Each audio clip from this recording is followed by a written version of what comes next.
পৌষ সংক্রান্তি বা মকর সংক্রান্তিতে বানানো হয়েছে চালতার মূলোর অম্বল বা চাটনি। তো এটা আমাদের বাপের বাড়িতে বানানো হয়, তার জন্য মূলোগুলো গোল গোল করে কেটে রাখা হয়েছে, চালতাগুলো কেটে নেওয়া হয়েছে। পোস্ত, চালমগজ আর তিল একসাথে ধুয়ে বেটে নেওয়া হবে, আর নারকেল কোড়াটাও বেটে নেওয়া হয়েছে। এবার চালতাগুলো একটু শিলনোড়ার সাহায্যে থেতো করে নেওয়া হয়েছে। এবার কড়াইয়ে সর্ষের তেল দেওয়া হয়েছে, তো অবশ্যই এটা সর্ষের তেলেই করতে হবে। তেলটা গরম হয়ে গেলে কালো সর্ষে ফোড়নে দিয়ে দেব।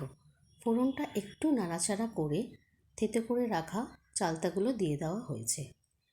আর একটু নাড়াচাড়া করে নুন আর সামান্য হলুদ দিয়ে দেওয়া হয়েছে। তো বেশি ভাজা যাবে না চালতাগুলো। পৌষ সংক্রান্তি বা মকর সংক্রান্তির দিনে পিঠে পুলির সাথে সাথে এই চালতা মূলোর অম্বল করা হয়ে থাকে। চালতাগুলো একটু ভালো করে নাড়াচাড়া করে ঢেকে নিয়ে তারপর মুড়োগুলো দিয়ে দেওয়া হবে।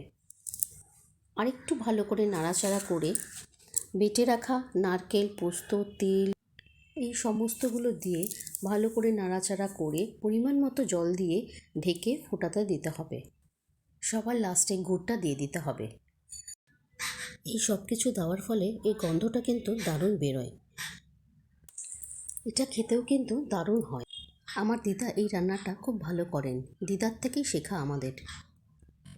আমার ছোটো মাসে দিদার জন্য স্পেশালি এটা বানিয়েছেন। আগেকার দিনের মানুষ কি না এসব খেতে ভীষণ পছন্দ করে। দারুণ লাগছে খেতে, চালতাটা খুব সুন্দর হয়েছে, খুব ভালো হয়েছে, না খেলে বুঝতে পারবে না।